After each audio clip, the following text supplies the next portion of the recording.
Penduduk Okinawa. Penduduk Okinawa di Jepang disebut bisa hidup lebih lama dari manusia lain. Orang-orang di Okinawa memiliki umur terpanjang daripada suku lain di dunia ini. Banyak di antara mereka mencapai usia 100 tahun atau lebih. Dr. Paiden dan Dr. Widya mengatakan usia rata-rata harapan hidup di Okinawa, Jepang adalah golongan centenarian yang dapat bertahan hidup di atas 82 tahun. Banyak dari mereka yang tetap sehat di atas 100 tahun, dan penderita sakit jantung di Okinawa 80% lebih sedikit dibandingkan di Amerika. Suku Shimane. Serangan jantung adalah salah satu pemicu kematian yang paling ditakuti di masyarakat. Datang mendadak, seorang bisa terkena serangan jantung dimanapun dan kapanpun. Namun masyarakat suku ini bisa tenang. Sebuah studi yang dipublikasikan The Lancet menyebutkan suku Shimane di Bolivia dikenal sebagai orang-orang yang memiliki pembuluh darah paling sehat di dunia. Dalam laporannya, studi ini menyebutkan jika orang-orang dari suku Shimane memiliki tingkat penyakit jantung koroner yang sangat rendah di antara populasi yang ada di dunia. Tingkat penyakit jantung koroner atau biasa disebut arteriosklerosis di kalangan suku Shimane 5 kali lebih rendah dibandingkan di Amerika Serikat. Lalu apa yang menyebabkan suku ini bisa memiliki jantung paling sehat di dunia?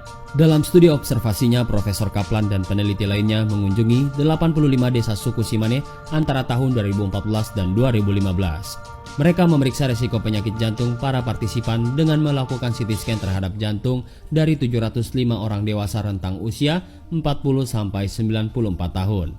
Selain berat badan, usia, denyut jantung, tekanan darah, kadar kolesterol, gula darah, dan peradangan, CT scan dilakukan untuk mengetahui adanya pengerasan pembuluh darah yang menyebabkan penyakit jantung koroner. Hasilnya sangat memuaskan. 9 dari 10 yang diperiksa tidak punya resiko penyakit jantung. Sementara 13% lainnya memiliki resiko yang rendah dan hanya 3% yang memiliki resiko sedang dan tinggi. Hasil ini menunjukkan orang-orang suku Shimane memiliki tingkat serangan penyakit jantung paling rendah yang pernah tercatat sampai saat ini. Suku Moken. Seberapa lama kalian tahan membuka mata di bawah air laut yang asin tanpa dilindungi kacamata selam?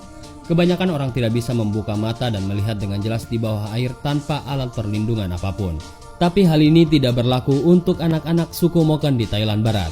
Anak-anak di suku Moken juga punya kekuatan supernya sendiri.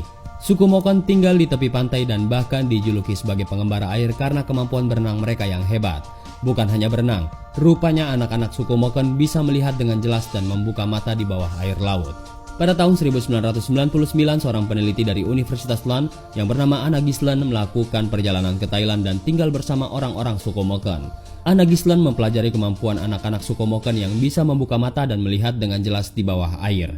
Menurut Anna, kemampuan unik itu 2 kali lebih baik daripada anak-anak di Eropa. Menariknya lagi, hanya anak-anak suku Moken yang bisa melakukannya dan orang-orang dewasa kehilangan kemampuan melihat di bawah air. Anna Gislen awalnya menduga bahwa mata anak-anak itu telah berevolusi. Tapi tidak, anak-anak suku Moken melihat secara biasa saja di darat. Setelah mempelajari kehidupan anak-anak suku Moken, Gislen jadi tahu bahwa kemampuan mata anak-anak Moken lebih fleksibel dan lebih maksimal. Anak-anak di suku Moken dapat mengecilkan pupil mereka dan mengubah bentuk lensa mereka menjadi tahan air, dan tetap jernih saat melihat di bawah air meskipun terpapar air asin. Mereka sempat menghebohkan dunia saat hanya ada 1 orang saja yang tewas saat terjadi tsunami pada tahun 2004. Suku Bajau.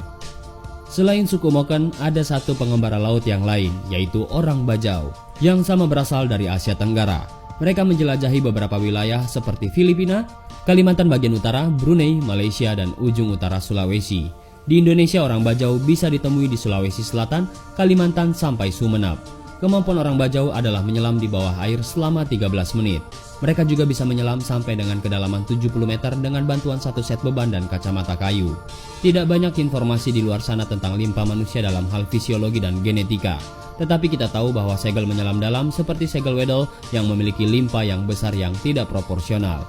Aku pikir evolusi pada anjing laut membuatnya memiliki limpa yang besar dan hal itu berpotensi terjadi yang sama pada manusia. Tutur seorang ilmuwan bernama Melissa Ilardo yang menjelaskan kemampuan super suku Bajau. Suku Kalenjin. Sering terdengar pelari Kenya menjadi juara di Olimpiade pada kejuaraan lari. Ternyata mereka berasal dari satu suku yang sama. Inilah suku Kalenjin yang kecepatan larinya selalu di atas rata-rata manusia normal. Di Provinsi Lembah Rift, Kenya, hiduplah sebuah suku yang bernama Kalenjin. Dengan penduduk sebanyak sekitar 5 juta orang, Kalenjin termasuk dalam kategori suku yang besar. Suku ini memiliki sifat nomaden dan percaya dengan arwah leluhur. Satu hal yang menarik perhatian dunia yaitu kemampuan mereka berlari dengan sangat cepat. Menurut data dari jaringan radio internasional NPR, ada 17 orang Amerika yang bisa berlari di bawah 2 menit 10 detik. Namun ada 32 orang Kalenjin yang bisa lebih cepat dari itu. Dalam banyak kejuaraan lari tingkat dunia, orang Kenya terutama suku Kalenjin memenangkan lomba. Pemenang pertama sampai dengan juara keempat kebanyakan berasal dari suku tersebut. Yang jadi pertanyaan, kira-kira apa yang membuat suku ini bisa berlari lebih cepat? Selain karena bentuk kakinya yang ramping dan tinggi, ada juga pengaruh dari faktor tradisi. Suku ini juga memiliki tradisi sunat. Bedanya sunat di sana sangat menyakitkan. Bagi anak laki-laki, proses sunat biasanya berlangsung saat mereka berumur belasan tahun. Mereka harus telanjang, jalan merangkak, dan kelaminnya dibungkus oleh daun beracun. Itu baru pemanasan saja. Setelah itu, kelamin anak laki-laki ini pun disunat dengan menggunakan kayu atau bambu tajam. Nah, selama prosesi yang super panjang dan menyakitkan ini, mereka tidak diperbolehkan bersuara. Dari sumber lain menyebutkan anak yang disunat wajahnya akan dilumuri lumpur sampai kering. Kalau sampai terlihat ada retakan lumpur di wajahnya akibat rasa sakit, dia pun akan mendapat julukan pengecut selama seumur hidupnya. Setelah disunat, para anak laki-laki ini tidak boleh lagi tinggal di rumah. Mereka tinggal di pondokan. Nah, setiap keluar dari pondokan mereka tidak boleh jalan. Apa saja asalkan jangan berjalan. Pilihan yang paling masuk akal adalah berlari. Dari sanalah hadir bibit-bibit pelari tangguh di dunia yang punya kemampuan lari secepat angin. Ternyata tradisi ini juga berlaku untuk para wanita karena mereka juga ada tradisi di